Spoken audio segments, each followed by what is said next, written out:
السلام علیکم ورحمۃ اللہ وبرکاتہ۔ نحمده ونصلي على رسول الكريم، اما بعد فاعوذ باللہ السمیع العلیم من الشیطان الرجیم من حمزه ونفخه ونفثه، بسم اللہ الرحمن الرحیم۔ واقسطوا ان اللہ يحب المقسطین۔ تاریخ اسلام کے سنہرے فیصلے۔ جب بنو قریظہ کے یہودیوں نے اللہ کے نبی صلی اللہ علیہ وسلم کے ساتھ غداری کی،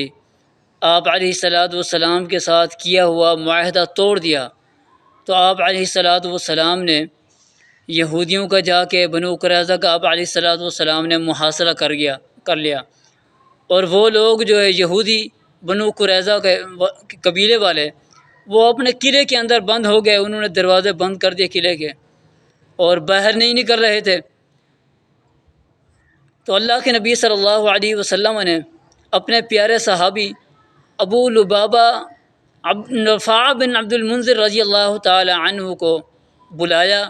اور یہ وہ صحابی تھے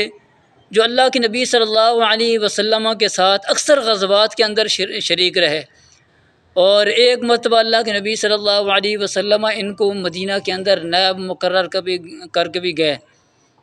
تو ان کو بلاتے ہیں اور اللہ کے نبی صلی اللہ علیہ وسلم ان سے فرماتے ہیں، جاؤ تم یہودیوں کے ساتھ مذاکرات کر کے آؤ اور ان کو کسی طریقے سے اللہ کے حکم ماننے پر راضی کر دو کہ اللہ کے حکم کے مطابق نیچے اتر آئیں۔ تو جب ابو لبابہ رضی اللہ تعالی عنہ ان کے قلعے کے اندر گئے، جا کے دیکھتے ہیں کہ یہودیوں کی عورتیں، بچے، جوان، بوڑھے سب رو رہے ہیں، پریشان ہیں وہ لوگ۔ اور جب انہوں نے یہودیوں نے ابو لبابہ رضی اللہ تعالی عنہ کو دیکھا، مذاکرات ہوئے،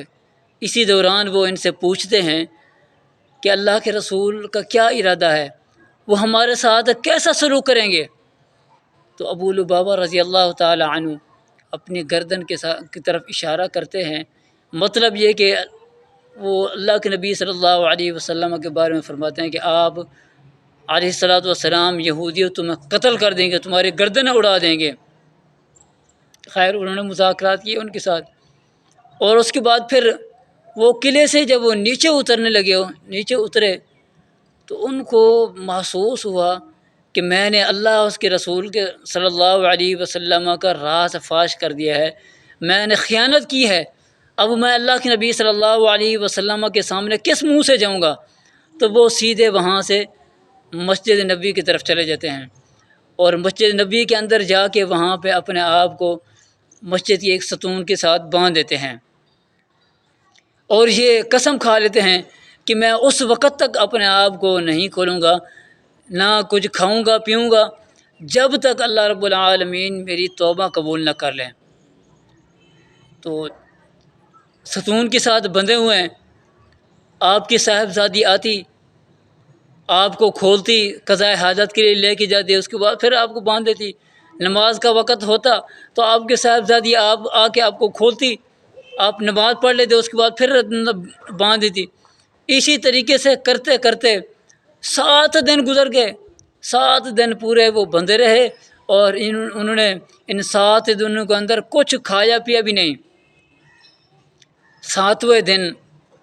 بھوک کی وجہ سے، پیاس کی وجہ سے بے ہوش ہو جاتے ہیں، غش کھا کے گر پڑتے ہیں، اور اسی دوران ان کو اٹھایا جاتا ہے، اور اس کے بعد پھر صحابہ آ کے ان کو بتاتے ہیں کہ ابو لبابہ، اللہ کے نبی صلی اللہ علیہ وسلم کی طرف سے تمہارے لیے خوشخبری ہوئی ہے کہ اللہ رب العالمین نے تمہاری توبہ قبول فرما لی ہے، اپنے آپ کو کھولو۔ ابو لبابہ رضی اللہ تعالیٰ عنہ کہنے لگے، میں اپنے آپ کو اس وقت تک نہیں کھولوں گا جب تک اللہ کے نبی صلی اللہ علیہ وسلم آ کے خود مجھے اپنے ہاتھوں سے نہ کھولیں۔ تو اللہ کے نبی صلی اللہ علیہ وسلم خود آئے اور اپنے ہاتھوں کے ساتھ ان کو کھول دیا۔ ایک دوسرا واقعہ وہ ایک جاسوس کے بارے میں ہے کہ اللہ کے نبی صلی اللہ علیہ وسلم کے پاس مشرکین کا ایک جاسوس آیا، اور وہ آ کے وہاں پہ صحابہ کے ساتھ گفتگو کرتا رہا، باتیں کرتا رہا، پھر وہاں پہ بیٹھا، کھانا بھی کھایا، کھانا کھانے کے بعد اچانک وہاں سے کھسک گیا، بھاگ گیا۔ تو جب اللہ کے نبی صلی اللہ علیہ وسلم کو پتہ چلا کہ ایسے ایک جاسوس آیا تھا مشرکین میں سے، اور وہ یہاں سے باتیں سن کے وہ بھاگ گیا ہے، تو اللہ کے نبی صلی اللہ علیہ وسلم نے اپنے صحابہ کو اس کے پیچھے روانہ کیا، جاؤ اس کو تلاش کرو، اس کو پکڑ کے قتل کر دو۔